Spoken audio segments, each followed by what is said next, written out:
The reality is that legal costs are increasing all the time. And it's also important to note that, that it's part of the indemnity limit. I'm going to, sorry, the screen pops up again and I can't get rid of it. So I'm just going to go on. Okay.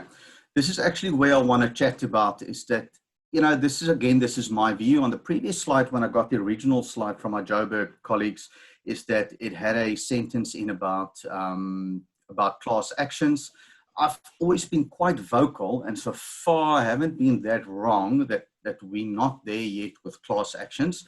I think, the US is a very different market. I mean, it's a completely different country. They've got quite a robust investment market to where retail or institutional investors can invest in class actions. So I've always been very saying, well, I don't think we're there yet, although legislation do allow for it. But BroadForm liability for me have the three pillars, and the three pillars are public products and employers liability.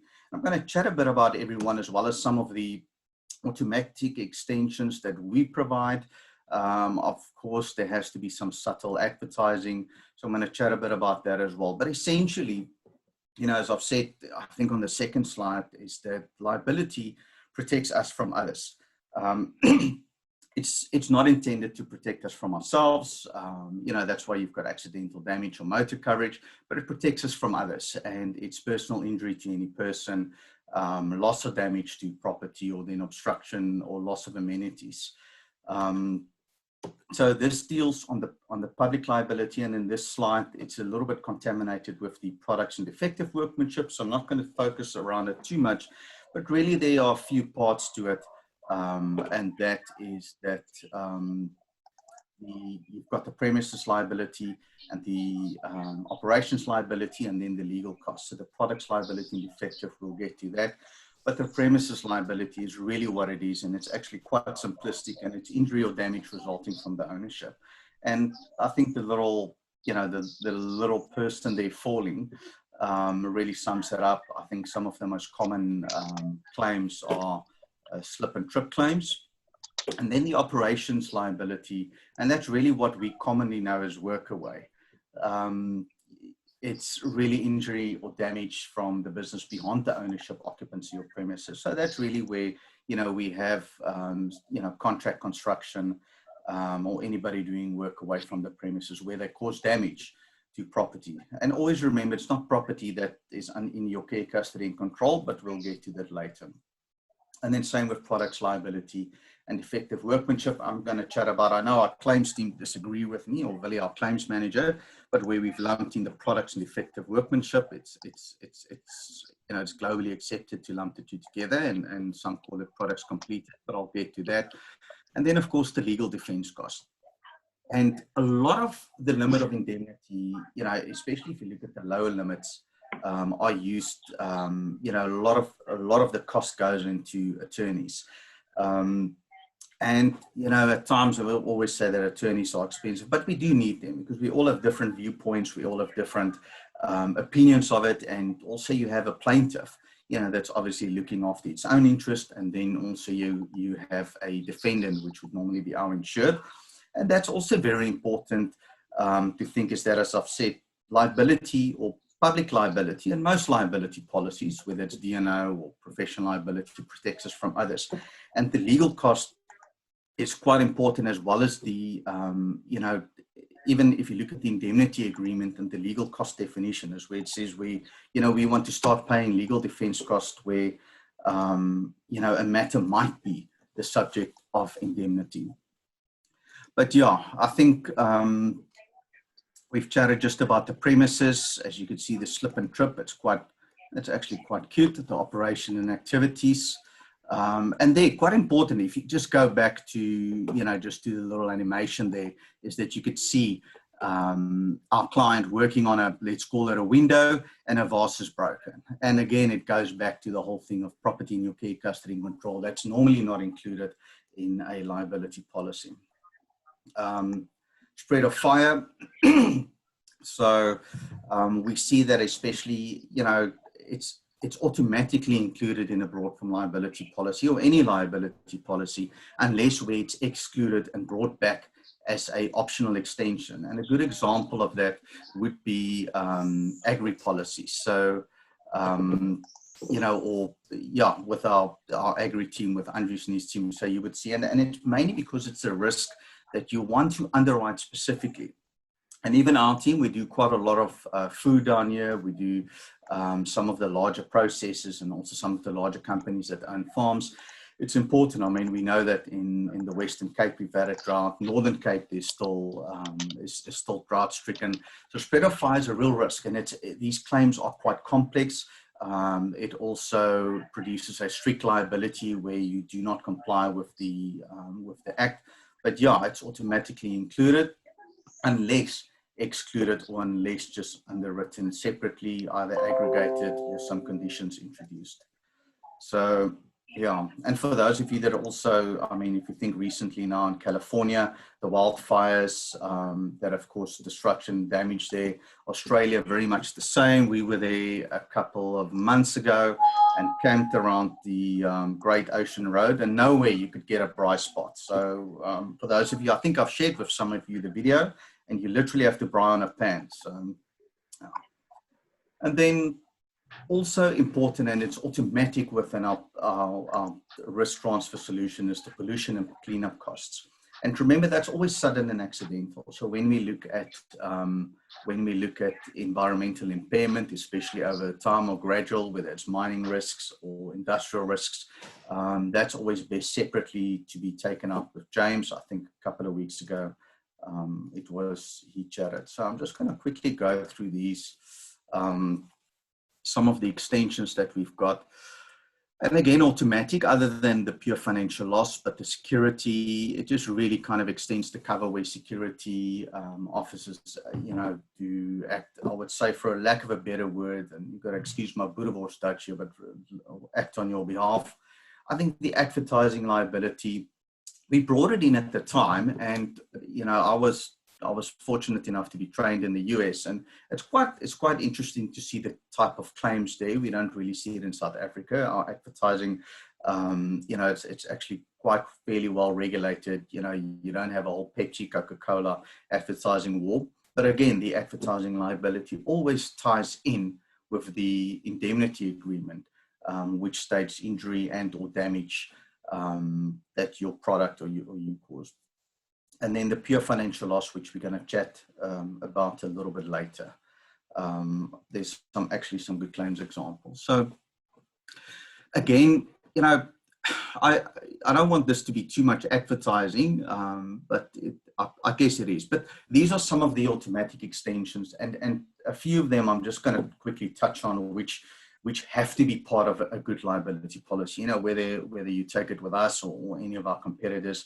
And when we developed the product, I think it's about 8 years ago, kind of had a look at the market wordings, kind of had a look at the appetite we had back then as Etana, and also the reinsurers, and said, what are some of the extensions that we can and should build in automatically?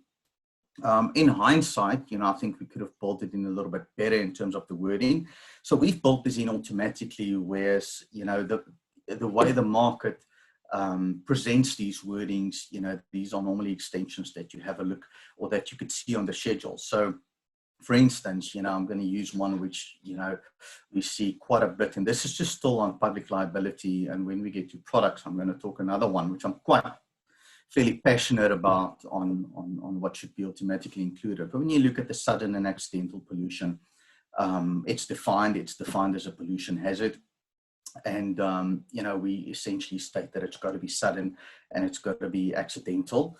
So there we use the word accidental. I think the word accidental has been interpreted by the courts for many, many years and centuries. So we're comfortable then. If you recall the whole BroadForm liability debate, give or take 6, 7, 8 years ago, when, we had introduced the Consumer Protection Act, we removed the word accidental. So if you, but we removed the word accidental from the indemnity agreement, stating that it must be accidental, and replaced it with a deliberate act exclusion. And if we look at liability policies and just insurance in general, is that we protect our clients from fortuitous events. So we, again, other than, I would say to a degree, commercial crime or fidelity, which again, we exclude the director and the capacities as director, but we want to cover our clients for fortuitous events that are not planned, events that, and that can be devastating. So sudden and accidental pollution is covered. We also provide some carve back for the cleanup costs. Historically, we had some cleanup costs already in the wording, but yeah, it's sub-limited nowadays. The overseas personal liability, most travel policies do include that, but I think it's important, especially for traveling professionals. And that is not that's not the geographic, or it's not limited by the geographical limits, which is North America and Canada, which we normally exclude. We've got the cross liability, the damage to leased or rented premises, and that ties in with the spread of fire, where you are a occupant and not the owner. And then, you've got the wrongful arrest and defamation. We commonly see claims for retail clients where, there's, as I say, it's quite, I think I'm not going to chat about those for too long. And then the statutory legal defense costs, which are also extensions. So normally they are embedded, although it's sub-limited, but these covers are embedded. And then the advertising liability, not really that we've seen, or we haven't seen any claims in, well, at least from Tiaan or Hollard I2, unless we're wrong. And then some claims examples. And, this is where I kind of actually feel our claims should actually chat around it. And I'm sure Vinny and his team are going to chat about claims again, is that they really see it. So as underwriters, we're quite easy to look at risks. We do a little bit of research, and we perceive a risk in a specific way. We've got some tools, AM-based, and we've got gradings which we use, that would tell us relative what the premium we would need to the exposure and the limits. But ultimately, we've got, and I'll chat about that later as well, we've got a great claims team that talk around it. So I'm not going to go into details except the one claim, which is my claim to fame within the company. But I think it's evident, and these claims are normally formulated by plaintiffs that obviously want to see their claims, to see that their claims are successful. They obviously feel aggrieved, and we almost must remember that when something reaches the courts, and in most of these instances the High Court, it means that any form of arbitration or discussion or negotiation has failed. And that would normally mean, well, probably not all the times, that there's some animosity. So, but we always try and settle where there's gross negligence, and where we feel that our clients weren't negligent. This policy is there to defend. And for those of you, I haven't done motor insurance for many years, but when I did do motor insurance, and that was a good 13 years ago, we always looked at motor insurance or, property insurance and said that, your role as an underwriter there is to frustrate the client, So before we automated the assessing, you would have to get 3 quotes. So I don't know if a lot of you remember that. I know that's many, many years ago. The millennials probably won't remember that you had to get 3 quotes, but get 3 quotes from 3 different panel beaters, and the insurer would take the cheapest one and have the car fixed. So, I always said motor insurance was designed to frustrate, your client, whereas liability insurance is designed for, to frustrate the plaintiff or the third party. But I think it's evident that our client is negligent, you would pay. So that, you would look to settle and not drag this through a litigation process. But, scenario 1 is waste is pumped down the incorrect drain, causing machinery to stop and production to halt. So when we talk about product liability claims later, we'll get to, where machinery stop or production to halt. But again, it's a public liability scenario. Scenario 2 is customer falls on your premises and is injured. So they normally, wouldn't, those you would normally just look to settle where, where it's evident it's our client was negligent. And nowadays, most clients have got CCTV cameras, not necessarily to check for customers slipping or tripping, although your larger retail outlets, that's also really a risk that they have to manage, the national change. But yeah, so CCTV really do help us in dealing and settling and managing those claims. And then third-party goods that are stolen after you accidentally leave the premises open. So we're going to get into claims a little bit later, but this is just really a broad summary of what the coverage is. Then the second pillar, if you recall in my one slide, I said, in my view, there are three pillars. It's public, products, and employers. That these policies were built on, and then from there we built these extensions and extended these policies as clients' needs started to evolve. But the products, liability, and defective workmanship, we combined that. So if you recall, many years ago, the old multi-mark wording, you had products, liability, and you had defective workmanship, but globally, and again, as I say, I know Willie would definitely disagree with me there, but at the time we looked at combining it, and the reason why we combined the colors, is really that it's that globally, it's so you combine the products sold or distributed or even manufactured under the definition of products or product, as well, and the defective workmanship, what you did on the definition. If you look at our policy specifically, we talk about the alteration of the product, which is then automatically brings out any defective workmanship or work done. So I'm just going to quickly, I actually printed out a wording, so because I can't share anything here, but there's another component there, which I said earlier that I'm quite passionate about, and where we are definitely different than our competitors, is that whilst we've combined the products, liability, and defective workmanship, as most companies do provide, provide value added services, or part of the value proposition is where you supply a good, you would also look to, you would look to install the good, but then also a lot of our clients have in-house professionals. And these in-house professionals could be, they could be qualified engineers, they could be qualified architects, or draftswomen. And so you want to ensure the component of advice. Now, if you recall a couple of years ago, the multi-mark advice was always excluded. And then if you look at the market wording, the general consensus or the general definition that everybody talks around is gratuitous negligent advice. Now, English is certainly not my first language, but gratuitous negligent advice to me sounds a bit suspicious. So when we developed and designed the product and we looked at what was out there, we defined product and we said it shall mean any goods, including packaging, containers, labeling, instructions, or advice provided in connection therewith. So the advice component was brought in automatically dealing with the product.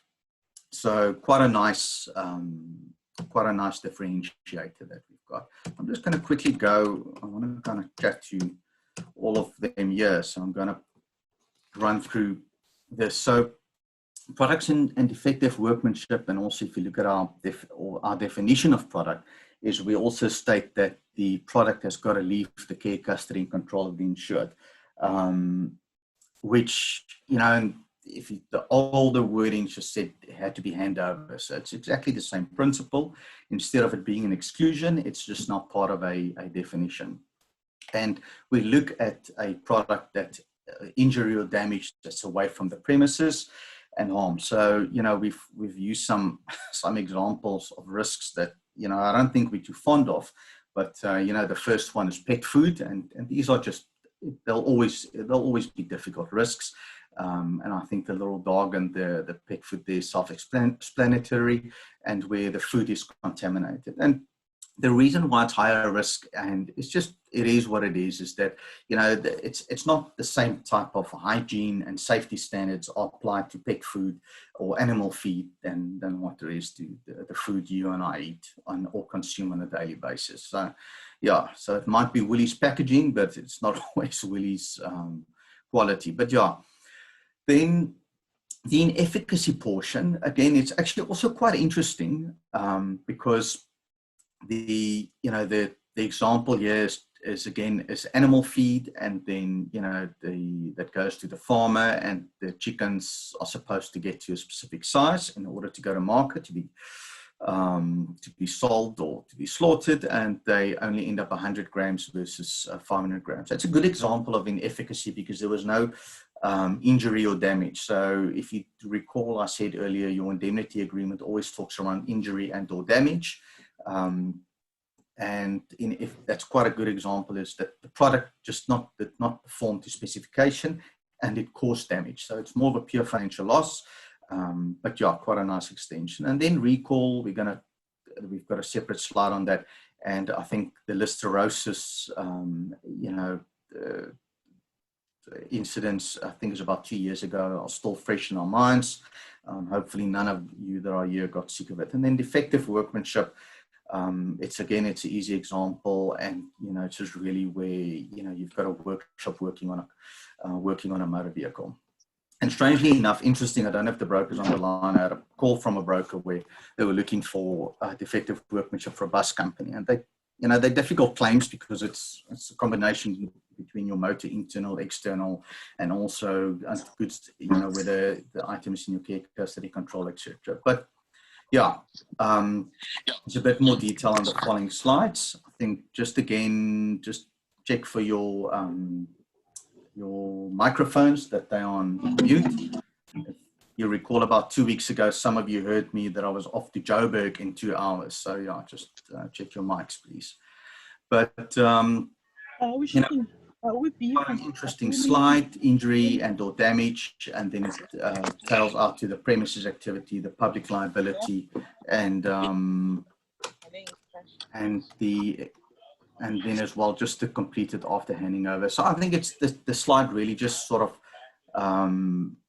would summarize what I've just discussed. I also see we don't have that much time. But I'm going to spend a bit more time on the pure financial loss and the product's inefficacy, and then also on the issue of professional liability, where it's a extension to a public liability and where it should be separate. So I think, again, going back to the indemnity agreement of a liability or public and products liability policy, where the requirement for the policy to trigger is injury or damage, and also from a legal liability, and then also in general to a third party. So it would mean not to yourself. Again, if you recall, I said that this policy protects us from others and not from ourselves. But where there is no injury or damage, this is where we look at pure financial loss. And, there are multiple risk transfer mechanisms to deal with this. So where you have professional services, a professional indemnity policy is definitely the best way to deal with that specific risk and a great way to transfer that risk. The professional indemnity policies are also a lot better and a lot wider than the professional liability extension you get on a GL policy. It provides, you've just got a much better, in my opinion, a much better trigger for defense costs. You've also got, employee dishonesty, that, the legal liability following employee dishonesty. It's quite clear about where you stand with infringement or unintentional infringement or copyright infringement. So, yeah, I think those risks should also be transferred professional risks should be transferred to a professional liability policy. And I chatted earlier about the in-house professionals and the products where we provide advice. So when you look at the exclusions later, and for those of you that didn't know, this policy does have exclusions. There we talk around the advice given for a fee.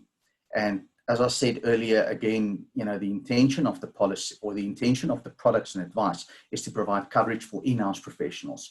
And in-house professionals is where a professional service, if you want to call it a professional service, is then a value proposition. And a good example would be roof trusses. So they've got the in-house draftsmen. These are professional draftsmen or engineers that would sign off the design, but ultimately the company manufacture the roof truss. So, you know, they don't provide any advice for a fee. And then again, okay, then we're going to go into products and efficacy. The example we used earlier with the chicken feed.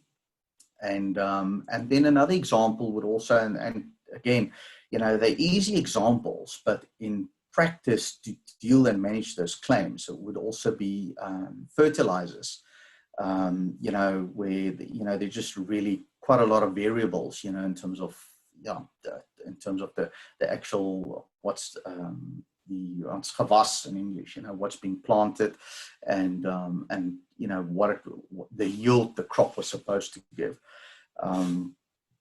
So yeah, I'm going to quickly go on to the next slide. I see we don't have too much time, but the product inefficacy and products liability, there's quite a nice comparison there. And a nice thing about as well about the whole BroadForm liability concept and what BroadForm meant. And I recall back then when we, you know, when we started with this BroadForm, you know, discussion when the CPA came out, was that, you know, there was always a lot of focus on the accidental trigger versus the deliberate act.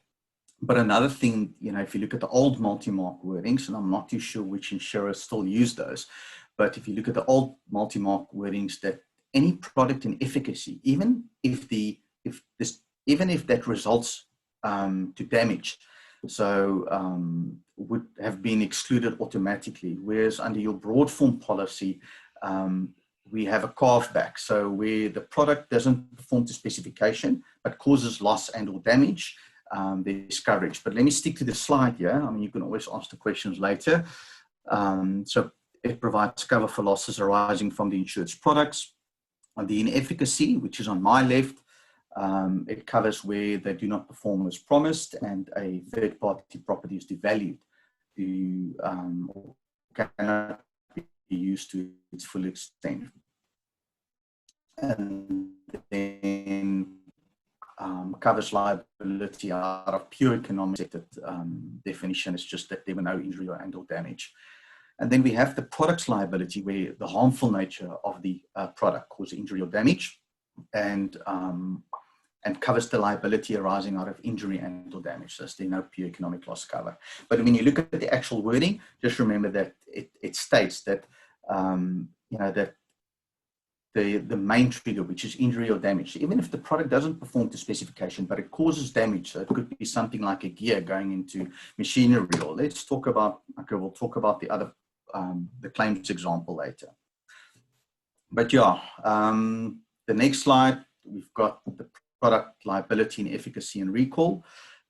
We've chatted about the lives, we've chatted about the inefficacy.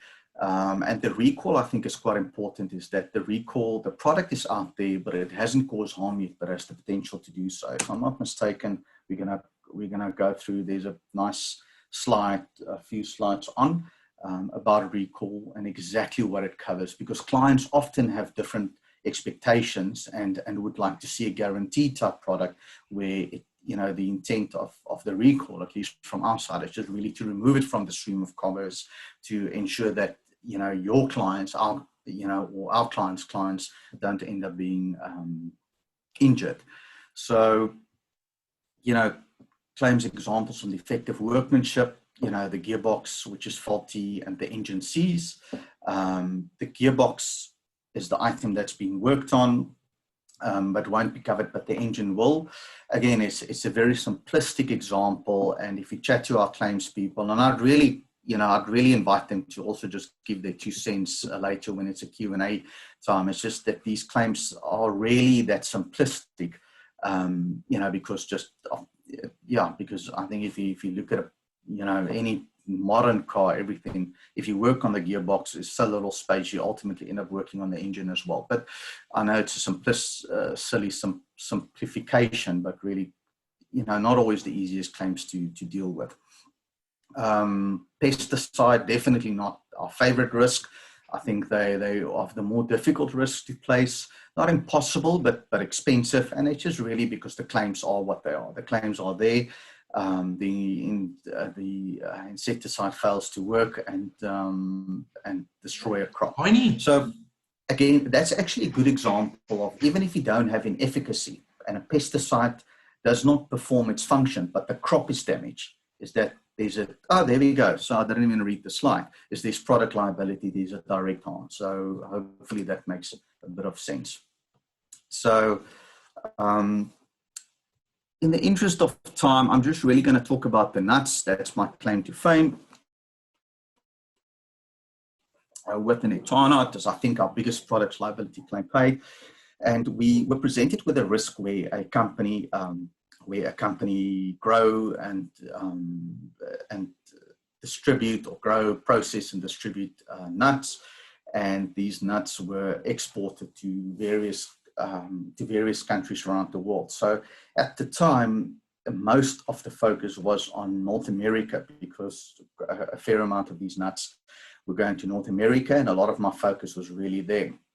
But what we didn't take into account is that, if you look at something like nuts, you look at something, so if you compare nuts to, say, apples, I'm talking especially down here in the Western Cape Ceres area, nuts is an ingredient. Most of the time it's an ingredient. It goes into a product. So it would go into chocolates, it would go into ice cream, it could go into any other, it could go into it could go into almost any type of thing that you eat.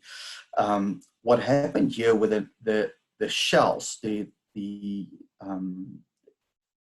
I'm going to say the company in Hong Kong were manufacturing ice cream. They purchased nuts from our client, and there was a specification stating that, the shells, should be a certain size, and the nuts went out to, were exported, and this went into the ice cream. So the ice cream, the shells in the nuts, or the shells that were not to specification, damaged the ice cream.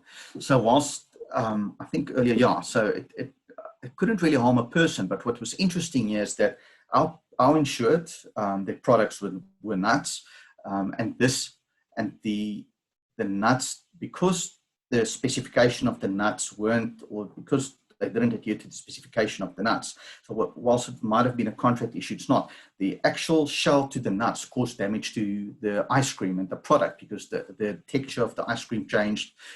Plus, the shell is quite hard, so it could possibly harm a person, could choke, or there was a risk of choking. So it's quite important to also, when we look at these, and also when you chat to your clients, is important to know that if they manufacture something and it is a component into a larger item or product, or that the risk there is higher, and that they could expect either higher deductible or higher premiums.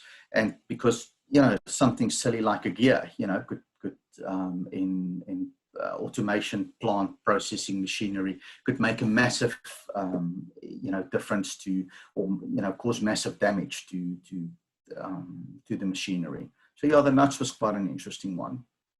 So I think on the recall side, also I think we noted there the recent listeriosis panic. It was for good reason. People got sick and people lost their lives. But food products is one of the main causes of recall claims, and its bacteria contamination is one of the top causes of these. So Katja Folgo, as she's our recall and crisis management expert. She can talk to a lot of that, but I'm sure she will agree that food products are one of the main causes. And again, you're looking at, whether you manufacture an end product or whether you manufacture a ingredient. And for instance, the nut was an ingredient. So recall, often, I know you as brokers, do understand what recall mean, but I understand, I do frequently get it where your clients and ultimately our clients have a specific expectation of recall, and that they wanted to act as a guarantee. And unfortunately, we can't. So the intention of recall is just really to recall the product from the stream of commerce, to get it off the shelves, make sure that nobody else consumes the product. From there, we pay for the safety consultant, we pay for the adverts, we pay for the cost of letting people know that it's not safe to consume this product. I think it was last week or so that I also saw in one of the newspapers that there was a recall of a specific food product. Yeah, so it happens. It happens fairly frequently. We pay for additional storage space, additional staff, overtime, any expenses related to unused packaging, as well as the disposal of the product. So certain products you can dispose of fairly easily. But, if it is a processed product or it's an end product, for instance, a canned or not canned or peppered use, then you're looking at things like, it's a glass bottle, etc. So there are different costs to different types of products, and also that what we take into account when we underwrite these risks. But the recall is an extension to our policy. It's unfortunately not something we can do standalone at this point in time, but it makes sense to keep the product's liability and the recall with the same insurer, because the recall, what's interesting and what's important is that, the recall, the indemnity agreement or the trigger of recall is really where the product can cause harm or damage. And this cirrhosis, as you know, was quite a good example. A while ago, we had a notification of a client where there was a specific chemical on the product was tested and went through quite rigorous testing in South Africa. It got to Europe, and there was the concentration of specific substance in the pesticide was too high, and it could cause people to get sick. And again, that was a recall. So things just can happen. What recall doesn't cover is deterioration, failure to store, fines and penalties. We just can't cover fines and penalties. We don't want to encourage reckless behaviors. So again, going back to the whole accidental thing, government investigations, intentional violations, again, goes back to a fortuitous event, known unsafe or banned ingredients, non-compliance. And again, I said that earlier, is we can't cover the repair, refund, or replacement, and that's a guarantee. And it's impossible to transfer all the risk of our clients to an insurer. That's why clients are in business as well. They take a bit of risk, and ensuring that their product is of good standard and spec is it's really, in my view at least, and I know I might be wrong, clients might feel differently, but I think it's something that they should take ownership of. So we're just going to quickly, warehouseman's and care custody and control. We see a lot of that. Warehouseman's liability has become a very, very difficult risk to underwrite.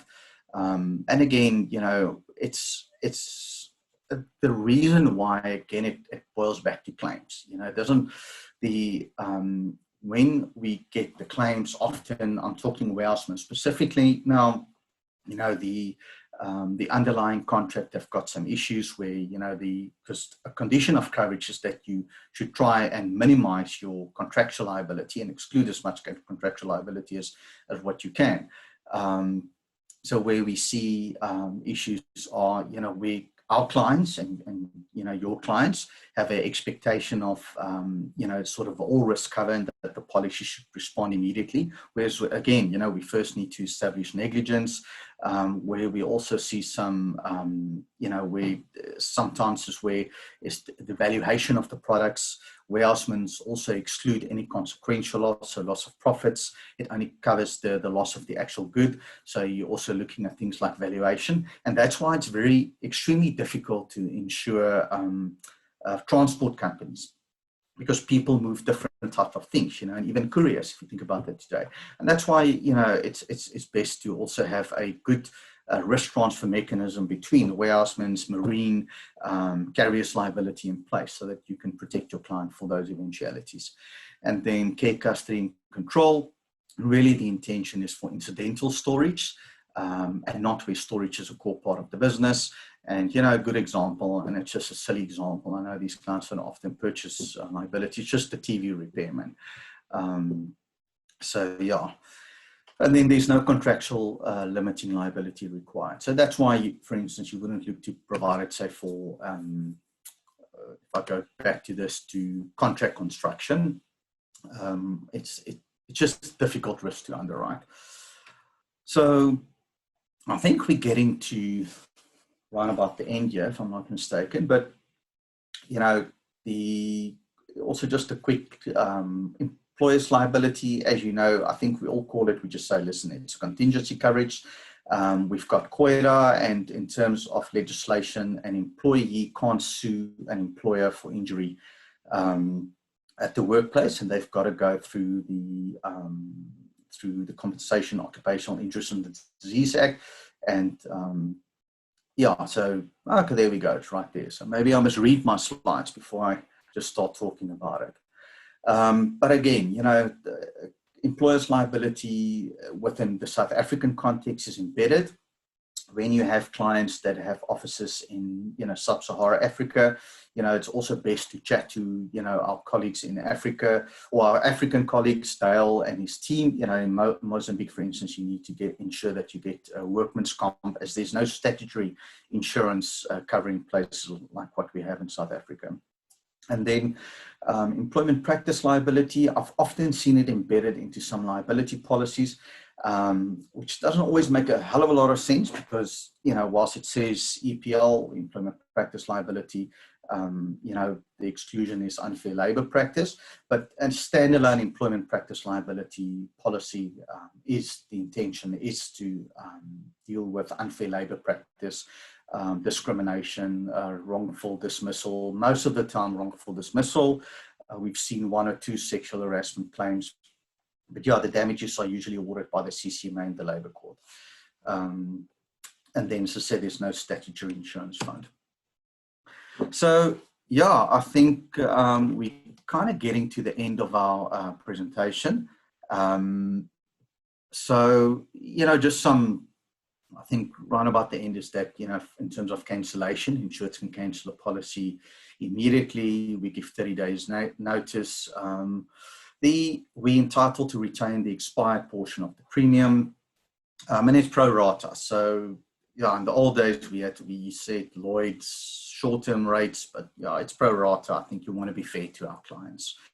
You know, just another value add and value proposition of our, you know, the I2 products is that we've got a legal assist hotline, and we really encourage clients to use it. You know, I mean, it's not, you know, it certainly can't replace, you know, counsel from a Weber's or one of the larger or established legal firm, but, you know, where they do just have some basic questions, you know, just some contract, you know, where there are just some questions on contract, especially clients that are not usually, that don't have their own standard contracts, or see how they can contract out of liability.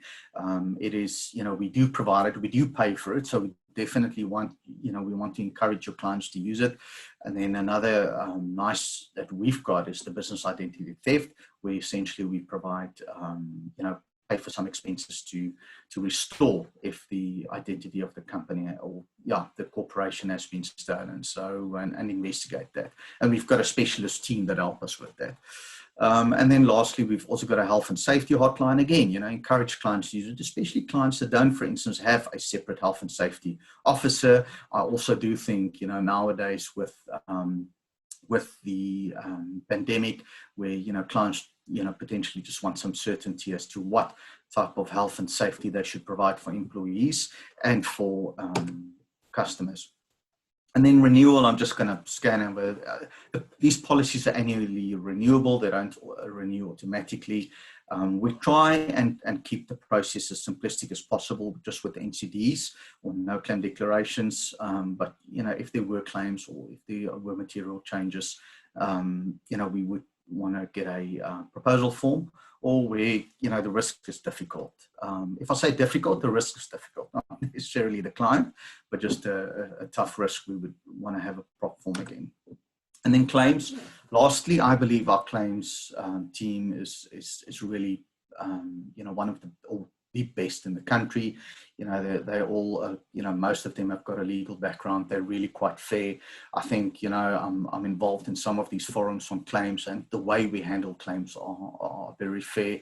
We certainly look for reasons to pay, and where, you know, it's grey. I know that we've got robust debate within the company as to, you know, why we shouldn't pay. So definitely, you know, it's something that I can proudly state that I think we've got, you know, the best claims department, you know, out of any specialist insurer in the country. And, you know, that's, you know, Civilian's team are really great. So you can chat to them as well when you've got issues.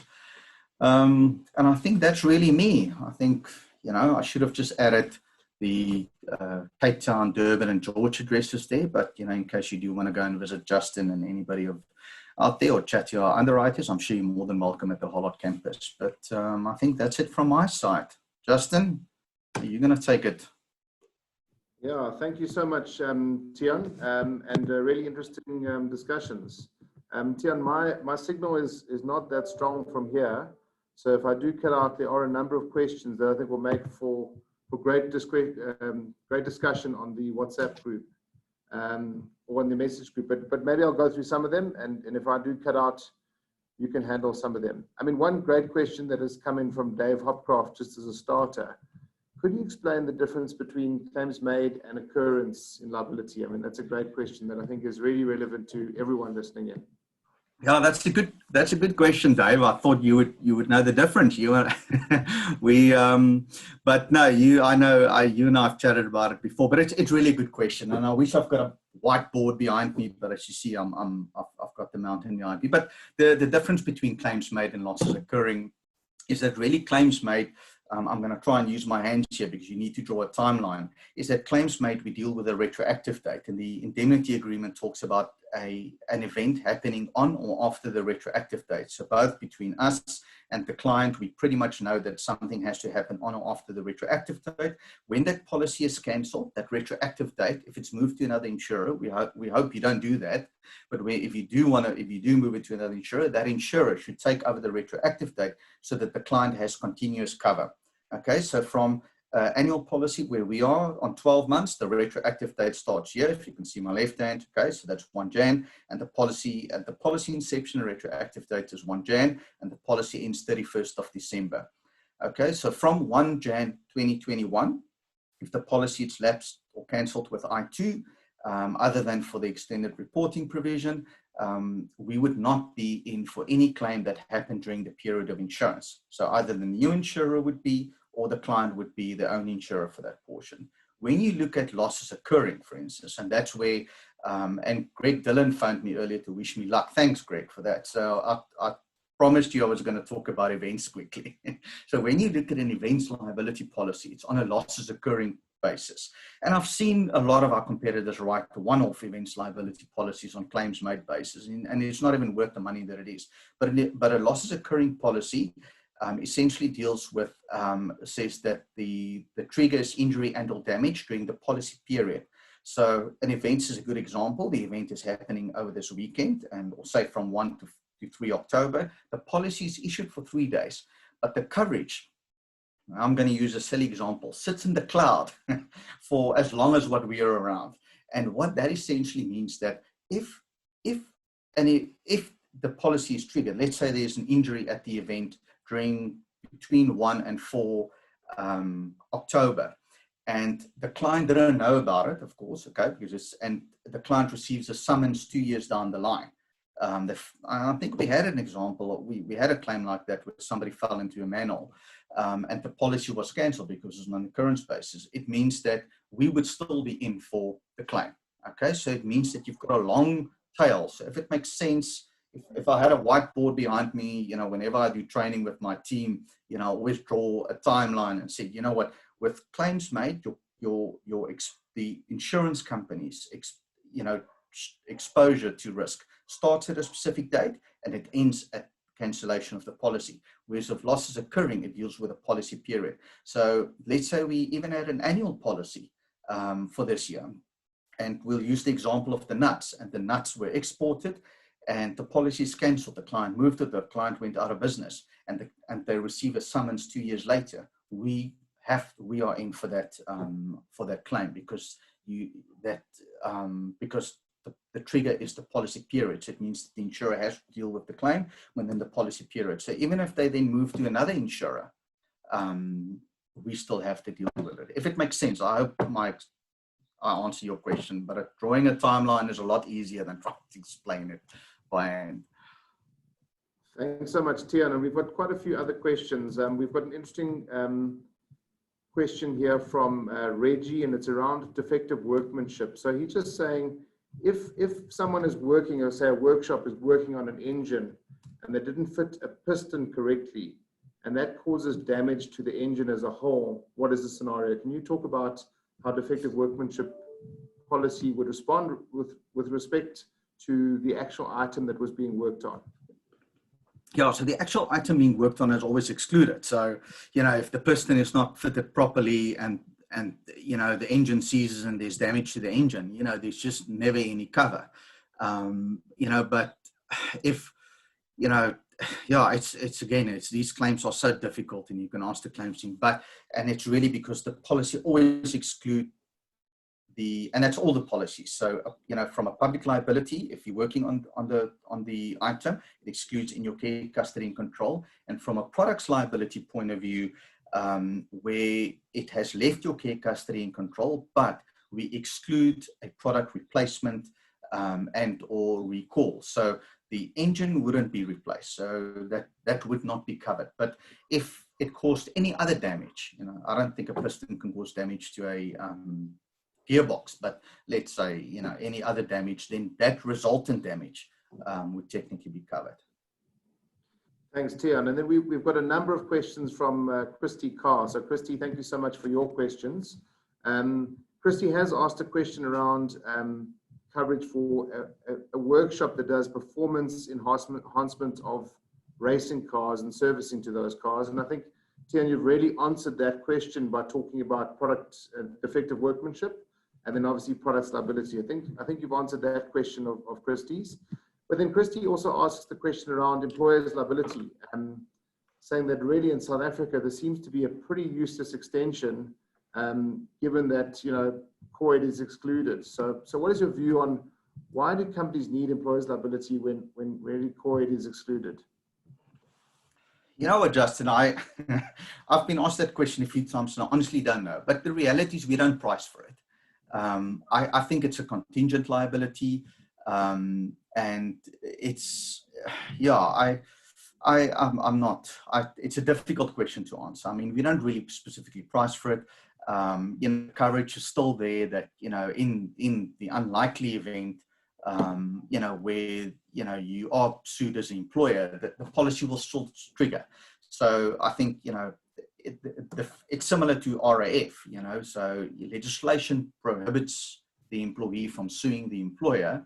But, one day there could be a smart lawyer out there that, and I mean, we've had the whole, if you recall the whole class action with the mines, and that created quite a big, if you recall, that was eventually they agreed on a settlement. So you should still have it, first of all, because we don't really charge a premium. And secondly, whether, if there is ever a claim and an employee do sue an employer, the policy, it would still trigger, there'd still be defense costs, you'd still pay, even employee to employee. So it's still important to have it. I wouldn't take it off.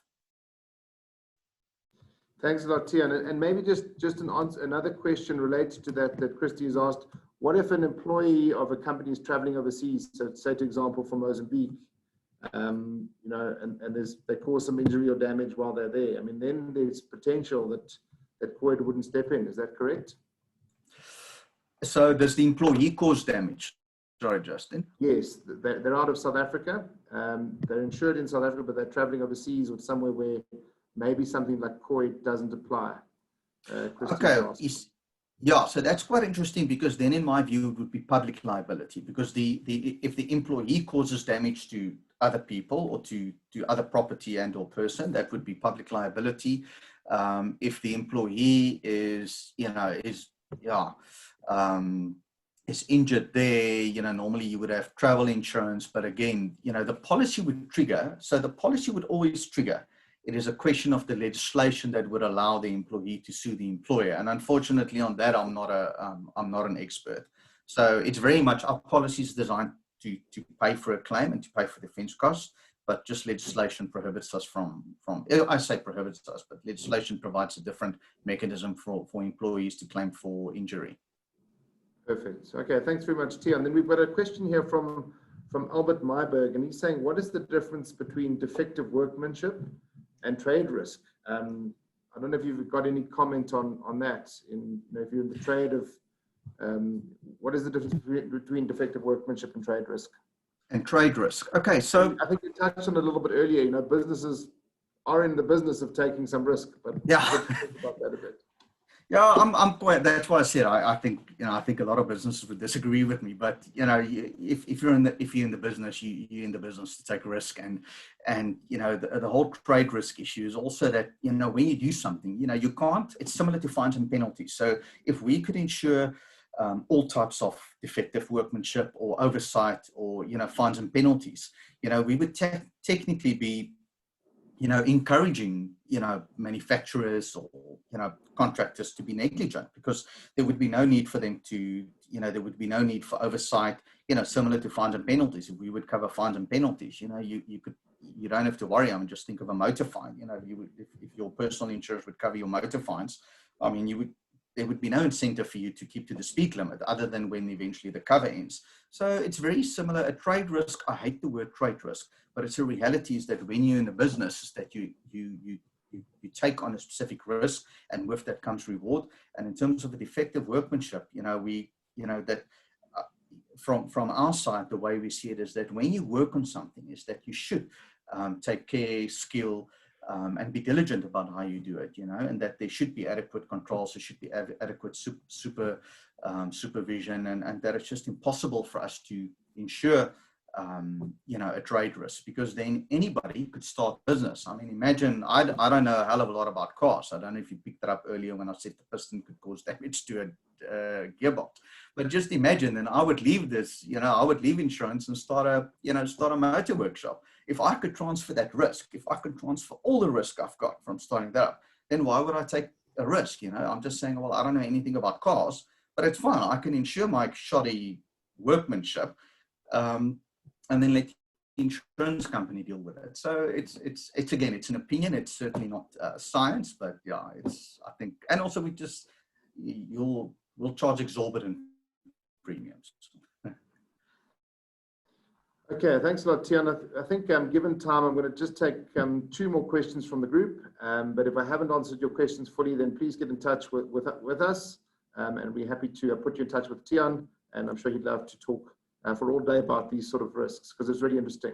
We've got a question from Liana. So if you were a motor dealer, Tiaan, would you advise that they need care custody and control, or warehouseman's liability for a motor dealer that's trading in cars and maybe second-hand cars? And or is this covered by internal and external motor traders? I know you're not, maybe the motor traders is not your area, but for a motor dealer, what would you advise they need in terms of care custody and warehouseman's? Yeah, you must remember before Tiaan and I too, I had a life. I did everything. So no motor trade as well. So, and we get this quite frequently, and you must remember that your care custody and control, or to the actual extension, whether it's us or any of our competitors, always exclude anything to do with a motor vehicle. So first of all, that cover doesn't exist. And we've gotten some requests for say car washes. So the reality is that motor traders, internal and external, deal with motor traders' risks. So it would be, for a lack of a better word, foolish of you to rely on a liability policy to deal with the motor trader internal and external risk, because the warehouseman's, and also remember that a public liability policy is one of the exclusions that apply to the policy as a whole, exclude motor vehicles. So you would never really have adequate cover other than defective workmanship under a warehouseman's or care custody and control for any damage to the vehicle. So, yeah, if it's an internal, external risk, just make sure that you rather take up the motor traders. And that's essentially a motor, it's essentially a motor policy, because it deals with deals with either the lift collapsing or deals with an employee, damaging the vehicle whilst doing a test drive, etc. So a very bad idea to to try and get a liability policy to cover it. Great stuff. Thanks very much, Tiaan. Last question of you being on the spot, and then you're going to have to go out and look at the mountain and relax after all of these questions. But thank you very much. They've been really interesting. So we've got a question from Dulcie. And Dulcie says, if a delivery person obviously works for an employer and they are delivering something to another premises, and let's say they get injured on the premises by a gate falling on them, must that delivery person, can they claim directly from that premises where they were at, or do they have to claim from workman's comp first? I mean, how would that scenario work? Yeah, so the way I understand it is, and again, I'm not an expert on COIDA, but it's an injury whilst on duty. So it's that you would have to immediately notify your employer and claim from COIDA. Nothing stops the employee from taking from bringing a civil suit against the property owner if they were negligent. So yeah, it's that's a public liability issue towards the property owner, and not an employer's liability issue, if it makes sense. So yeah, COIDA, and then nothing stops the employee from instituting civil action against the property owner. Great stuff, Tiaan. I think that's all the questions, and some really interesting ones. So thank you to those of you that have asked questions. If I could all just give you a reminder that when you do register for these Tuesdays, please put your full name and surname and your details correctly. Otherwise, we can't give you CPD points. So it's really important you put in your full details, and it is important that you register so we can give you CPD points. So thank you very much. Tiaan, that was a really great presentation, and we'll see all of you guys next Tuesday for another Tuesday. Thank you so much for joining us. Thanks for indulging me, everybody. Take care. And if you want to put on your microphone and say how's it, or your video, we'd love to hear from you, especially Tiaan's fans in Cape Town. We'd love to hear from all of you brokers. So thank you very much for joining us. Thank you, guys. Thank you, Chris. Great to have you with us. Thanks, guys. Thanks very much. Thanks, guys. Really interesting. Thank you, guys. Thank you. Thank you, Thank guys. you very much. Really appreciate it. Thank you. Thank you. Thank you. Thanks all. Pleasure. Take care. Thank you very much, everyone. Thank you so much for joining us. We've Thanks, got guys. 2 days till the 1st of October. So it would be great if you have any more general liability for business. For Tiaan, his pencil is sharp. You can hear he's the expert. So get in touch and get October business to place with us. Hi, Justin. Sorry, I'd just like to confirm, do you guys have a liability for events coordinator? Yes, we do. Yeah. Actually, Yeah. someone Very based, Charlene. very, very urgently. I'm not getting a hold of Patrick.